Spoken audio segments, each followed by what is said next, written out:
Krishna. Hare Krishna, Haribol. Welcome to today's reading this week, continuing where we left last Friday. So we are still at Canto 3, Chapter 22, the marriage of Kardama Muni and Devahuti. And we're starting verse 31 today. And let's recite the stotra. Sarva Shastra Abdi Piyusha Sarva Vidaika Satpala Sarva Siddhantna Ratnadya Sarva Lokaika Drikprada Sarva Bhagavata Prana Srimad Bhagavata Prabhu Kalidvanto Dita Ditya Shri Krishna Parivartita Paramananda Patnaya Prema Vakshaksharayate Sarvanda Sarva Sevyaya Shri Krishna Namostume Madhika Bandho Matsangin Madguru Matmahadana Manishtaraka Madbhagya Madananda Namostate Asadu Sadutadayin Atinicho Chataraka Hanamuncha Kadachinmam Premna Harit Kantayospuram. Translation. O nectar of the ocean of all scriptures, singular fruit of all the Vedas, rich mine of the precious gems of all conclusive truths, you are the only giver of sight to all of the worlds. O life heir of all the Supreme Lord's devotees, O Master Srimad Bhagavatam, you are the sun risen in the darkness of Kali, you are the exact image of Shri Krishna. I bow down to you who are supremely blissful to read. Your every syllable pours down a flood of prema. You can always be served by everyone. You are Shri Krishna himself. My only friend, my constant companion, my spiritual master, my great wealth, my savior, my good fortune, my source of ecstasy, I bow down to you. O bestower of saintliness to the unsaintly, O exalter of the most fallen, please never leave me. Always appear in my heart and my voice with pure love. Om Namo Bhagavate Vasudevaya. Om Namo Bhagavate Vasudevaya. Om Namo Bhagavate Vasudevaya. Hare Krishna. So, welcome everyone who joined me in today's reading of Bhagavatam. So let's continue where we left. That's verse 31, chapter 22, canto 3. Translation. Manu spread a seat of kushas and kashas, and worshipped the Lord, the personality of Godhead, by whose grace he had obtained the rule of the terrestrial globe. Purport. Manu is the father of mankind, and therefore from Manu comes the word man, or in Sanskrit Manusya. Those who are in a better position in the world, having sufficient wealth, should especially take lessons from Manu, who acknowledged his kingdom and opulence to be gifts from the Supreme Personality of Godhead, and thus always engage in devotional service. Similarly, the descendants of Manu, or human beings, especially those who are situated in a well-to-do condition, must consider that whatever riches they have are gifts from the Supreme Personality of Godhead. Those riches should be a beautiful body, nice education. In possession of such valuable facilities must acknowledge society. Their abode becomes almost like Vaikuntha, and it becomes free from the operation of the threefold miseries of this material world. In the modern age, the mission of Krishna consciousness is for everyone to acknowledge the supremacy of Lord Krishna. Whatever one has in his possession must be considered a gift by the grace of the Lord. Everyone, therefore, should engage in devotional service through Krishna consciousness. If one wants to be happy and peaceful in his position, either as a householder or citizen or member of human society, one must promote devotional service for the pleasure of the Lord.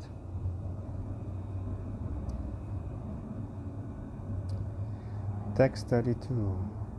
Having entered the city of Parishmati, near which he had previously lived, Manu entered his palace, which was filled with an atmosphere that eradicated the three miseries of material existence. Purport. Of course, all purports by Srila Prabhupada. The material world, or material existential life, is filled with threefold miseries. Miseries pertaining to the body and mind, miseries pertaining to natural disturbances, and miseries inflicted by other living entities. Human society is meant to create a spiritual atmosphere by spreading the spirit of Krishna consciousness. The miseries of material existence cannot affect the status of Krishna consciousness. It is not did the miseries of the material world completely vanish when one takes to Krishna consciousness, but for one who is Krishna conscious, the miseries of material existence have no effect. We cannot stop the miseries of the material atmosphere, but Krishna consciousness is the antiseptic method to protect us from being affected by the miseries of material existence. For a Krishna conscious person, both living in heaven and living in hell are equal. How Swayambhuva Manu created an atmosphere wherein he was not affected by material miseries is explained in the following verses. That's 32. Emperor Swayambhuva Manu enjoyed life with his wife and subjects and fulfilled his desires without being disturbed by unwanted principles contrary to the process of religion. Celestial musicians and their wives sang in chorus about the pure reputation of the emperor, and early in the morning, every day, he used to listen to the pastimes of the Supreme Personality of Godhead with a loving heart. Purport. Human society is actually meant for realization of perfection in Krishna consciousness. There is no restriction against living with a wife and children, but life should be so conducted that one may not go against the principles of religion, economic development, regulated sense enjoyment, and ultimately liberation from material existence. The Vedic principles are designed in such a way that the conditioned souls who have come to this material existence may be guided in fulfilling their material desires and at the same time be liberated and go back to Godhead and back home. It is understood that Emperor Swayambhuva Manu enjoyed his household life by following these principles. It is stated here that early in the morning there were musicians who used to sing with musical instruments about the glories of the Lord, and the emperor with his family personally used to hear about the pastimes of the Supreme Person. This custom is still prevalent in India in some of the royal families and temples. Professional musicians sing with shahnais, and the sleeping members of the house gradually get up from their beds in a pleasing atmosphere. During bedtime also, the singers sing songs in relationship with the pastimes of the Lord with Shanai accompaniment. I don't know if I said it right. Huh? Shanai? I don't know. Never heard actually. That sense. You can check Google now. Maybe I can. I can. I have an extra here device. Sha. So we'll just check this if you don't mind.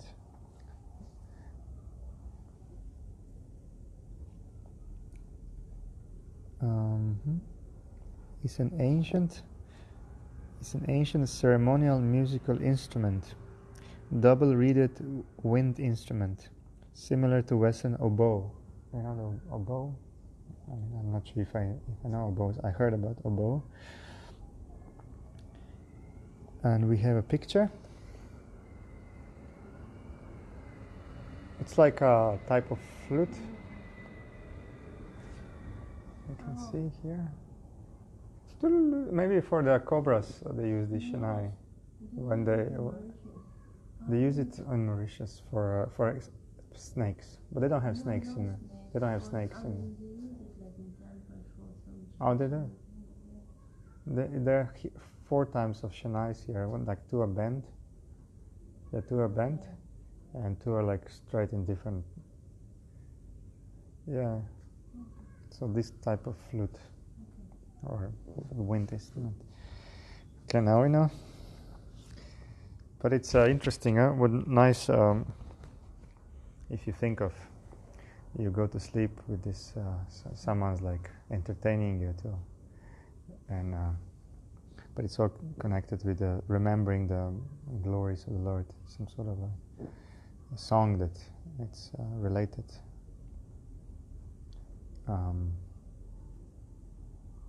Songs, their relationship with the pastimes of the Lord. So they're singers and they're these flutes, these shanais. Okay, so in every house, in addition to the singing program, there is an arrangement for Bhagavatam lectures in the evening. Family members sit down, hold Hare Krishna Kirtana, hear narrations from Srimad Bhagavatam and Bhagavad Gita, and enjoy music before going to bed. The atmosphere created by this Sankirtan movement lives in their hearts, and while sleeping, they also dream of the singing and glorification of the Lord. In such a way, perfection of Krishna consciousness can be attained. This practice is very old, as learned from this verse of Srimad Bhagavatam millions of years ago. Swayambhuva Manu used to avail himself of this opportunity to live householder life in the peace and prosperity of a Krishna consciousness atmosphere. As far as temples are concerned, in each and every royal palace or rich man's house, inevitably there is a nice temple, and the members of the household arise early in the morning and go to the temple to see the Mangala-artika ceremony. The Mangala-artika ceremony is the first worship of the morning. In the Aratrika ceremony, a light is offered in circles before the deities, as are a conch shell and flowers and a fan. The Lord is supposed to rise early in the morning and take some light refreshment and give audience to the devotees. The devotees then go back to the house or sing the glories of the Lord in the temple. The early morning ceremony still takes place in Indian temples and palaces. Temples are meant for the assembly of the general public. Temples within palaces are especially for the royal families, but in many of these palace temples the public is also allowed to visit. The temple of the king of Jaipur is situated within the palace, but the public is allowed to assemble. If one goes there, he will see that the temple is always crowded with at least 500 devotees. After a Mangala-artika, it's a little different than as we say Mangala-arti. It is Mangala-aratrika ceremony. They sit down together and sing the glories of the Lord with musical instruments and thus enjoy life. Temple worship by the royal family is also mentioned in Bhagavad Gita, where it is stated that those who fail to achieve success in the Bhakti Yoga principles within one life are given a chance to take birth in the next life in a family of rich men or in a royal family or family of learned brahmanas or devotees. If one gets the opportunity to take birth in these families, he can achieve the facilities of a Krishna-conscious atmosphere without difficulty. A child born in that Krishna atmosphere is sure to develop Krishna consciousness. The perfection which he failed to attain in his last life is again offered in this life, and he can make himself perfect without fail. Text 34. Thus Swayambhuva Manu was a saintly king. Although absorbed in material happiness, he was not dragged to the lowest grade of life, for he always enjoyed his material happiness in a Krishna-conscious atmosphere. Purport. The kingly happiness of material enjoyment generally drags one to the lower grade of life, namely degradation to animal life because of unrestricted sense enjoyment. But Swayambhuva Manu was considered as good as a saintly sage, because the atmosphere created in his kingdom and home was completely Krishna conscious.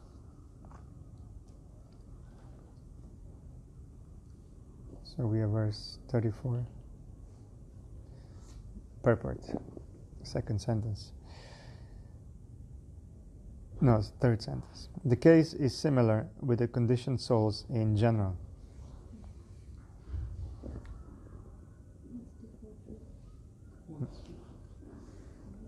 Wrong verse?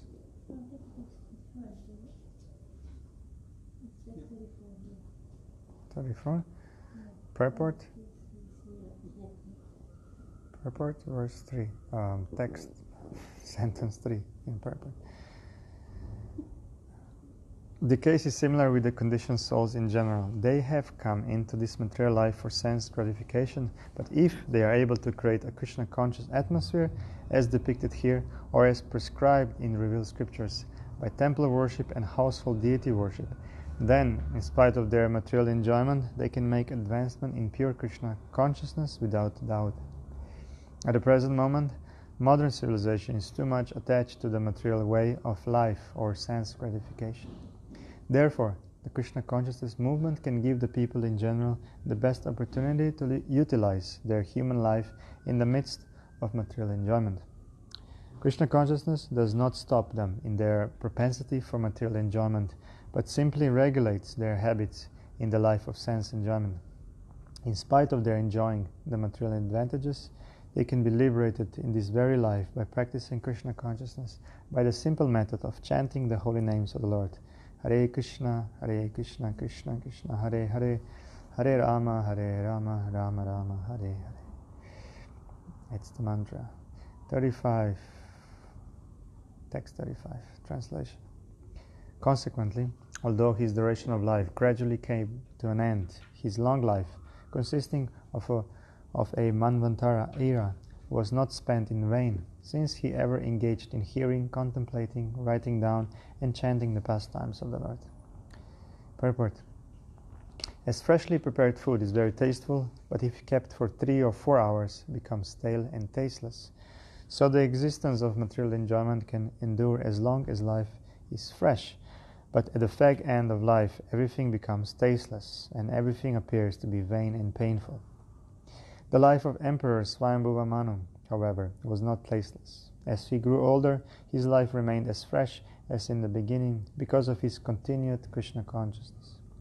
The life of a man in Krishna consciousness is always fresh.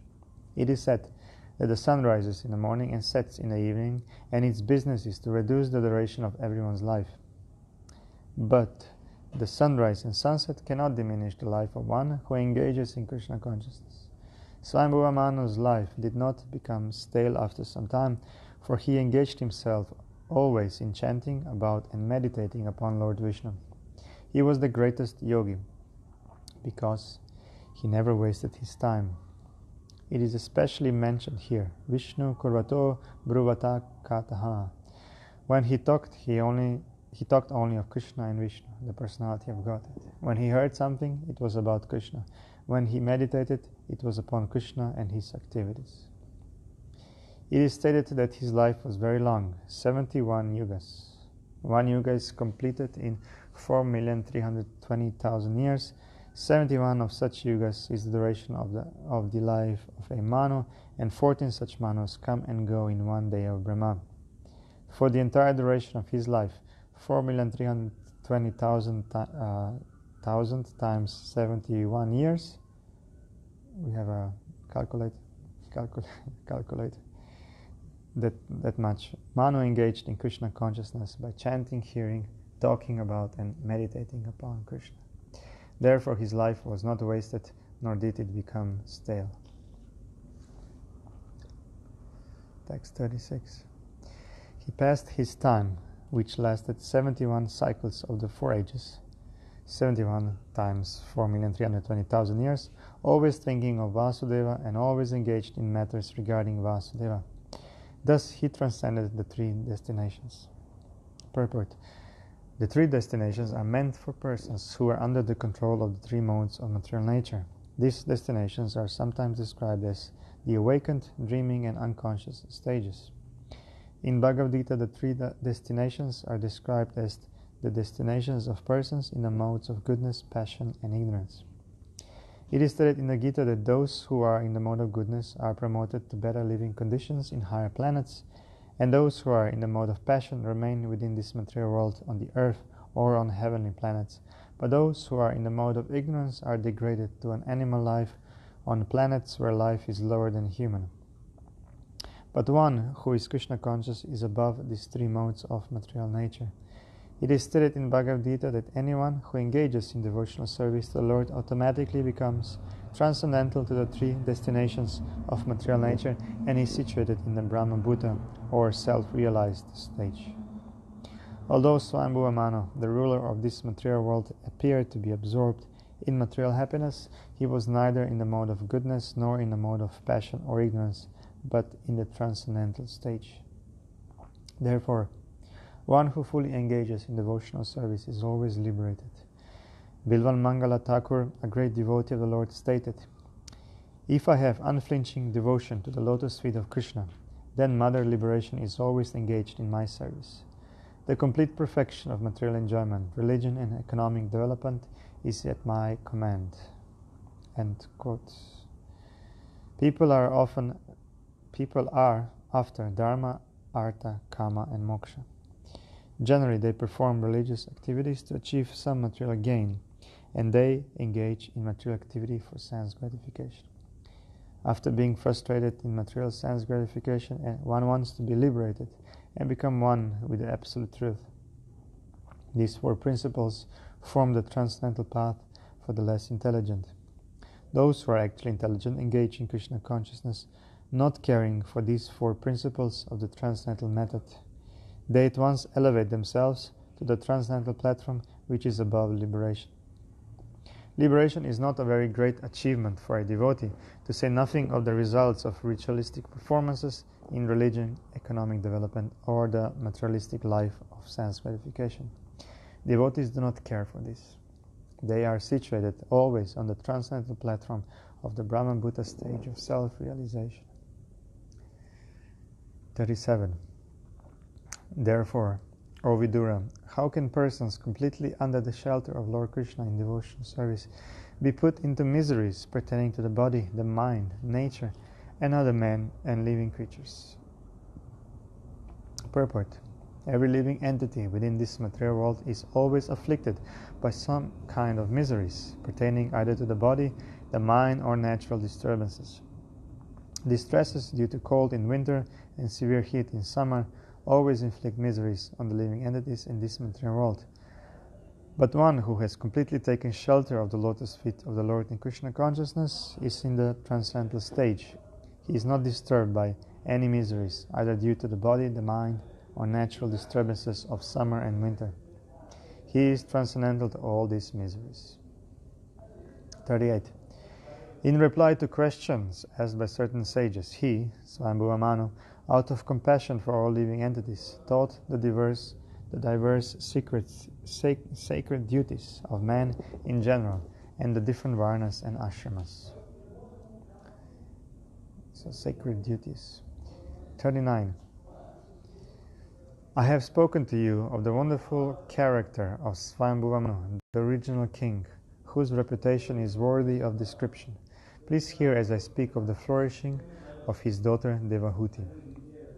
Thus end the Bhaktiranta purports of the 3rd canto, 22nd chapter of the Srimad Bhagavatam, entitled The Marriage of Kardama Muni and Devahuti. So we're continuing to chapter 23. Devahuti's chapter is entitled Devahuti's Lamentation. Text 1. Now Maitreya speaks.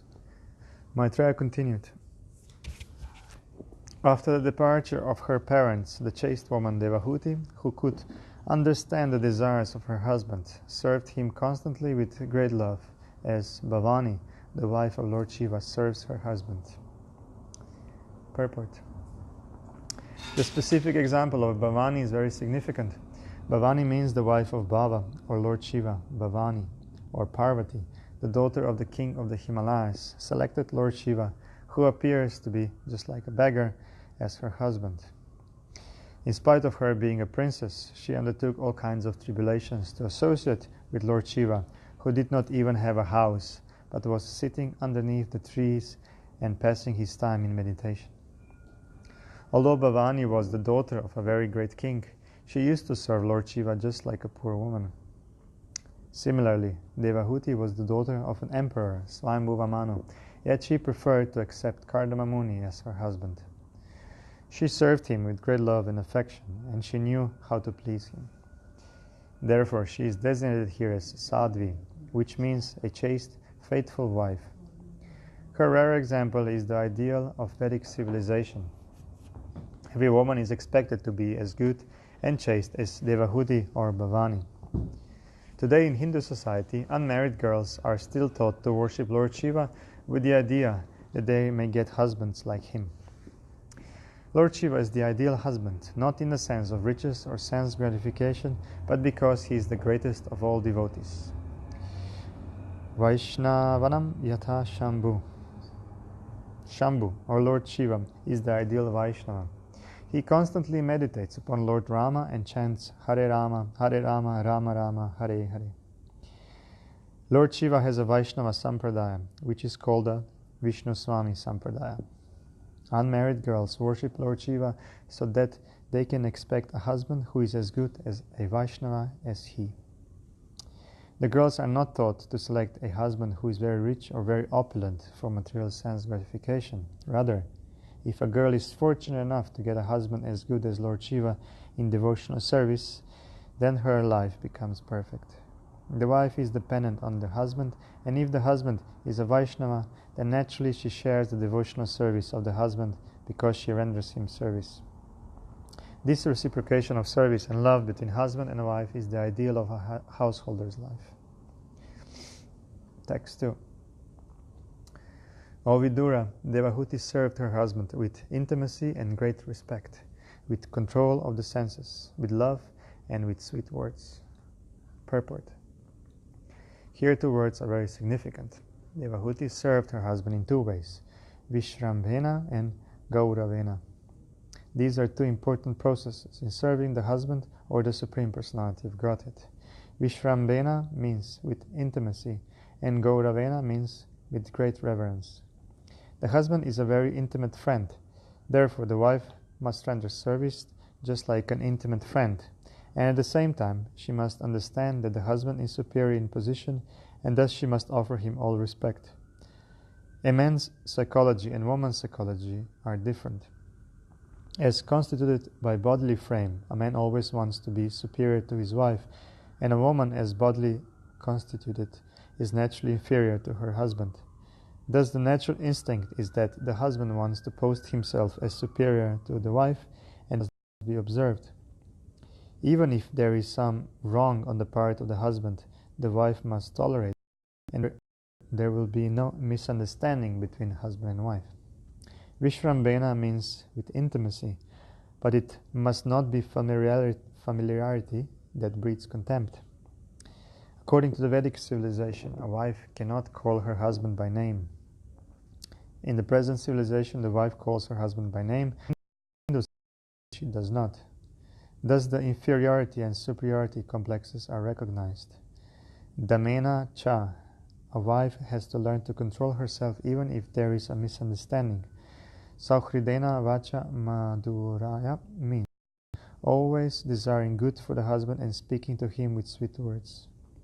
A person becomes agitated by so many material contacts in his home life must lie in his home life with sweet words. Okay. Hope you heard that, everyone. All the wives. Text 3. Working sanely, and she pleased her very powerful husband, giving up all lust, pride, and envy, husband's great wife. Teji yamsam. Although a wife vainly comes from a very rich family, as did Devahuti, daughter of Emperor Swayambhuva Manu, she could have been very proud of her parentage, but that is forbidden. The wife should not be proud of her parental position. She must always be submissive to the husband and must give up all vanity. As soon as the wife becomes proud of her parentage, her pride creates great misunderstanding between the husband and wife, and their nuptial life is ruined. And therefore it is said here that she gave up pride completely. Devahuti was not unfaithful. The most sinful activity for a wife is to accept another husband or another lover. Chanakya Pandit has described 4 kinds of enemies at home. If the father is in debt, he is considered to be an enemy. If the mother has selected another husband in the presence of her grown-up children, she is considered to be an enemy. If a wife does not live well with her husband but deals very roughly, then she is an enemy. And if a son is a fool, he is also an enemy. In family life, father, mother, wife, and children are assets. But if the wife or mother accepts another husband in the presence of her husband or son, then, according to Vedic civilization, she is considered an enemy. A chaste and faithful woman must not practice adultery. That is a greatly sinful act. Verse 4 and 5, today's daily double verse. Translation. The daughter of Manu, who was fully devoted to her husband, looked upon him as greater even than Providence. Thus she expected great blessings from him. Having served him for a long time, she grew weak and emaciated due to her religious observances. Seeing her condition, Kardama, the foremost of celestial sages, was overcome with compassion and spoke to her in a voice choked with great love. Purport. The wife is expected to be of the same category as the husband. She must be prepared to follow the principles of the husband, and then there will be a happy life. If the husband is a devotee and the wife is materialistic, there cannot be any peace in the home. The wife must see the tendencies of the husband and must be prepared to follow him. From Mahabharata we learn that when Gandhari understood that her would-be husband, Dhritarashtra, was blind, she immediately began to practice blindness herself. Thus she covered her eyes and played the part of a blind woman. She decided that since her husband was blind, she must also act like a blind woman. Otherwise she would be proud of her eyes and her husband would be seen as inferior. The word Samanuvrata indicates that it is the duty of a wife to adopt the special circumstances in which the husband is situated. Of course, if the husband is as great as Kardama Muni, then a very good result accrues from following him. But even if the husband is not a great devotee like Kardama Muni, it is the wife's duty to adapt herself according to his mentality. That makes married life very happy. It is also mentioned herein that by following the strict vows of a chaste woman, Princess Devahuti became very skinny, and therefore her husband became compassionate. He knew that she was the daughter of a great king, and yet was serving him just like an ordinary woman. She was reduced in health by such activities, and he became compassionate and addressed her as follows. At 6. Kardama Uvacha. Kardama Muni said, O respectful daughter of Swayambhuva Manu, today I am very much pleased with you for your great devotion and most excellent loving service. Since the body is so dear to embodied beings, I am astonished that you have neglected your own body to use it on my behalf. Purport. It is indicated here that one's body is very dear, yet Devahuti was so faithful to her husband that not only did she serve him with great devotion, service and respect, but she did not even care for her own health. That is called selfless service. It appears that Devahuti had no sense pleasure, even with her husband, otherwise she would not have deteriorated in health. Acting to facilitate Kardama Muni's engagement in spiritual elevation, she continually assisted him, not caring for bodily comfort. It is the duty of a faithful and chaste wife to help her husband in every respect, especially when the husband is engaged in Krishna consciousness. In this case, the husband also amply rewarded the wife. This is not to be expected by a woman who is the wife of an ordinary person.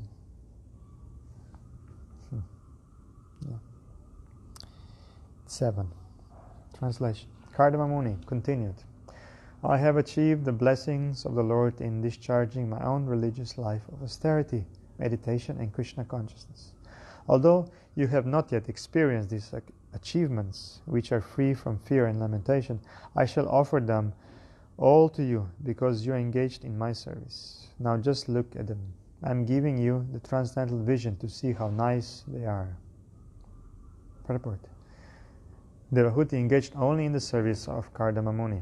She was not supposed to be so advanced in austerity, ecstasy, meditation, or Krishna consciousness, but imperceptibly she was sharing her husband's achievements, which she could neither see nor experience. Automatically she achieved these graces of the Lord.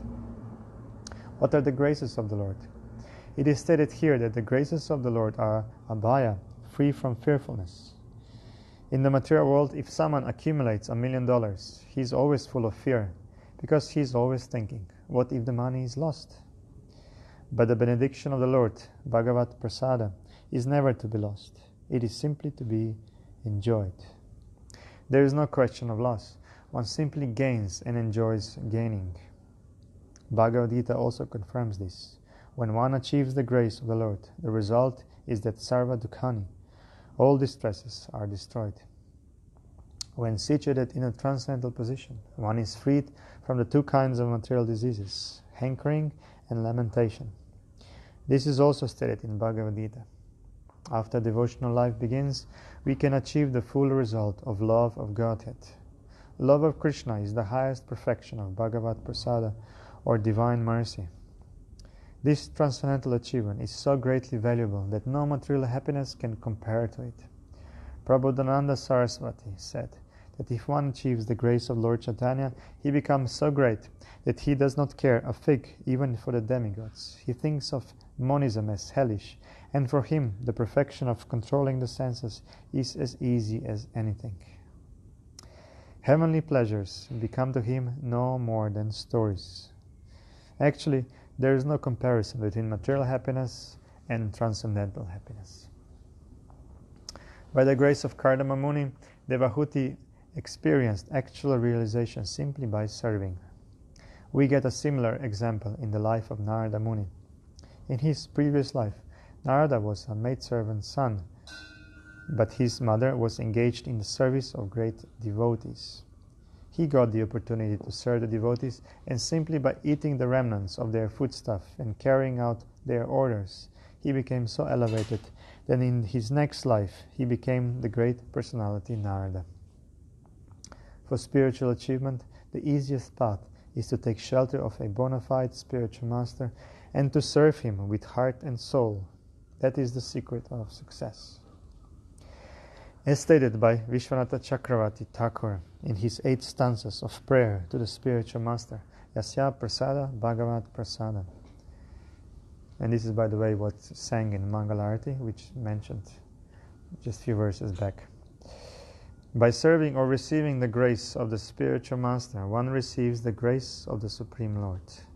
By serving her devotee husband, Kardama Muni, Devahuti shared in his achievements. Similarly, a sincere disciple, simply by serving a bona fide spiritual master, can achieve all the mercy of the Lord and the spiritual master simultaneously. Text 8. Kardama Muni continued, "What is the use of enjoyment other than the Lord's grace? All material achievements are subject to be annihilated simply by the movement of the eyebrows of Lord Vishnu, the Supreme Personality of Godhead.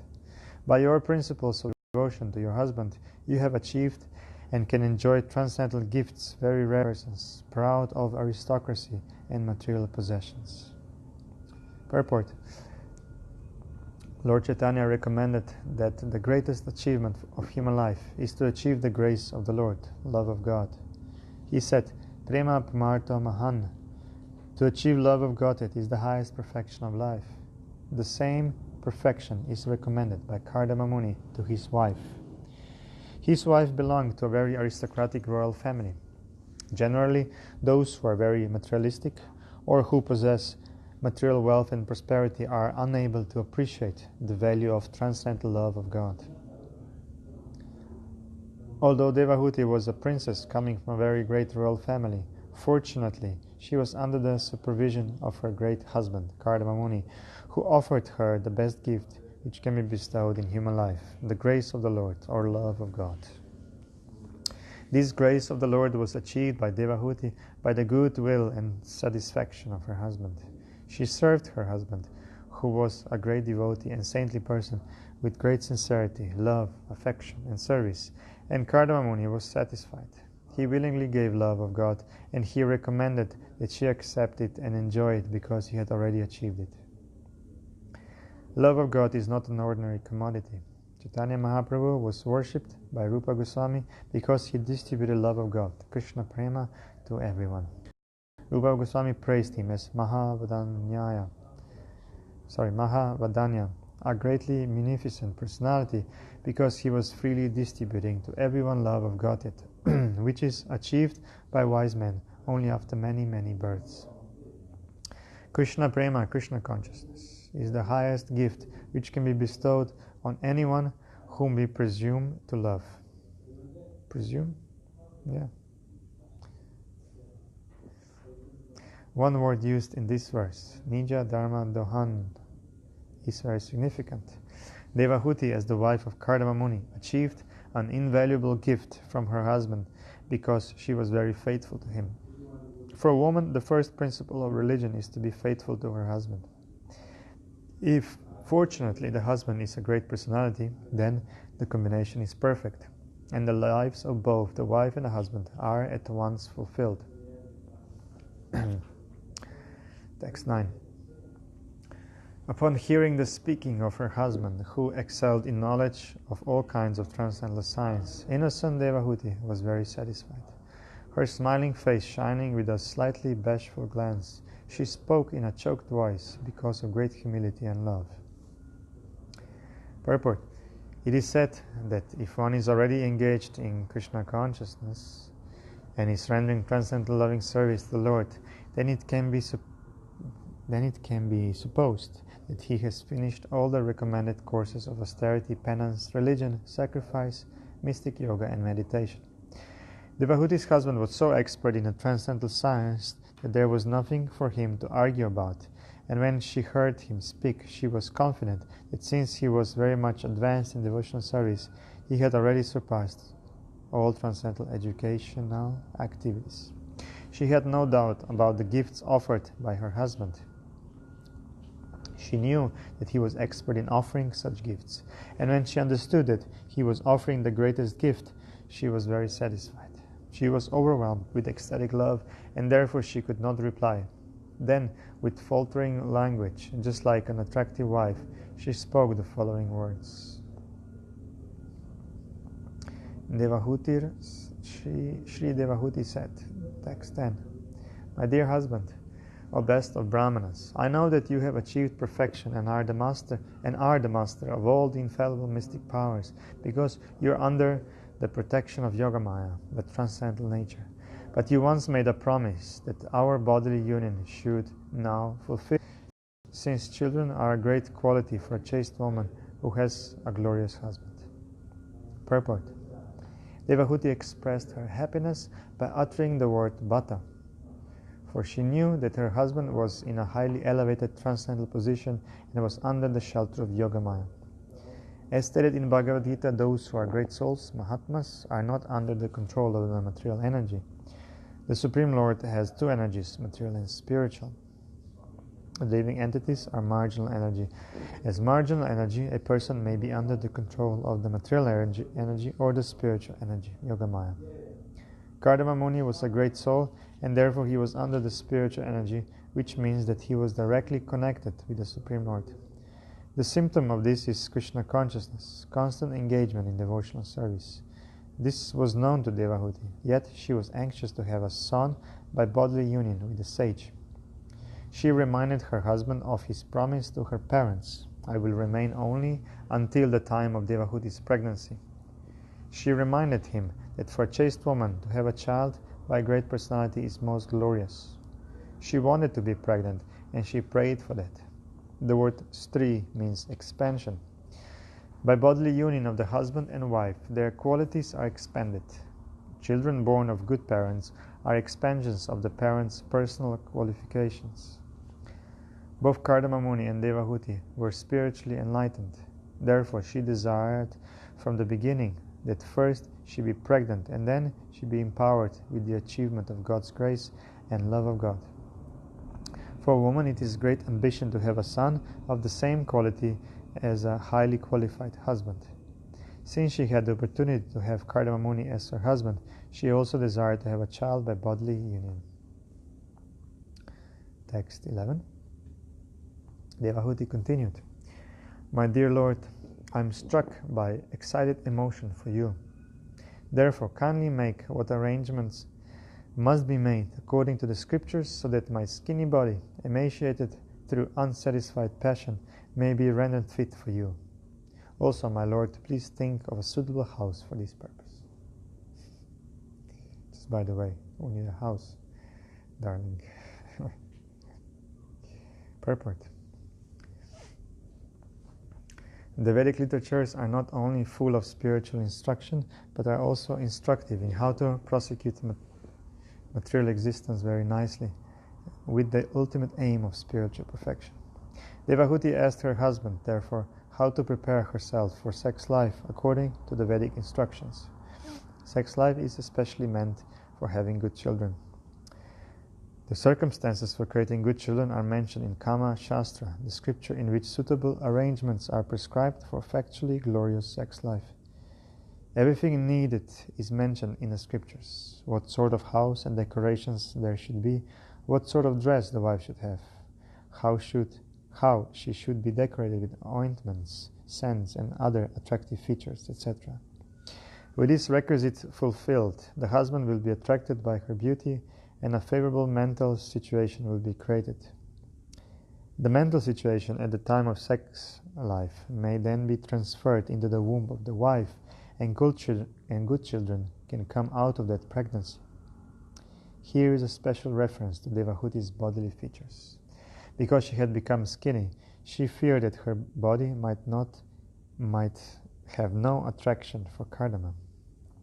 She wanted to be instructed how to improve her bodily condition in order to attract her husband. Sexual intercourse in which the husband is attracted to the wife is sure to produce a male child, but sexual intercourse based on attraction of the wife or the husband may produce a girl. That is mentioned in the Ayurveda. When the passion of the woman is greater, there is a chance of a girl's being born. When the passion of the man is greater, then there is the possibility of a son. Devahuti wanted the passion of her husband to be increased by the arrangement mentioned in the Kama Shastra. She wanted him to instruct her in that way, and she also requested that he arrange for a suitable house, because the hermitage in which Kardama Muni was living was very simple and completely in the mode of goodness, and there was less possibility of passions being aroused in his heart. Text 12. Now Maitreya. Maitreya continued. O Vidura, seeking to please his beloved wife, the sage Kardama exercised his yogi power and instantly produced an aerial mansion that could travel at his will. Purport. Here the words yogam astitam are significant. The sage Kardama was completely perfect in yoga. As the result of real yoga practice, there are 8 kinds of perfection. The yogi can become smaller than the smallest, greater than the greatest, or lighter than the lightest. He can achieve anything he likes. He can create even a planet. He can establish influence over everyone, anyone, etc. In this way, yogic perfection is achieved, and after this, one can achieve the perfection of spiritual life. Thus, it was not very wonderful for Kardama Muni to create a mansion in the air according to his own desire, to fulfill the desire of his beloved wife. He at once created the palace, which is described in the following verses. 13. It was a wonderful structure, bedecked with all sorts of jewels, adorned with pillars of precious stones, and capable of yielding whatever one desired. It was equipped with every form of furniture and wealth, which tended to increase in the course of time. Purport.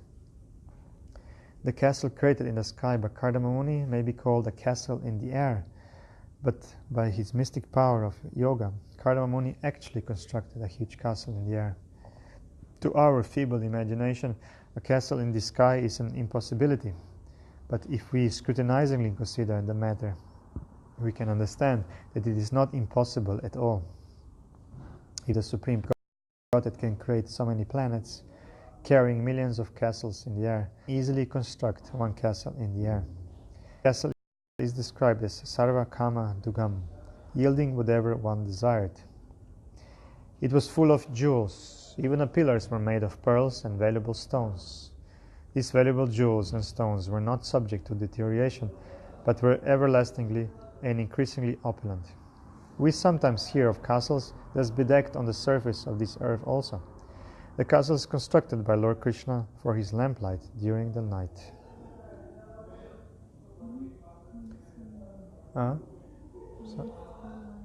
Did I? Which one?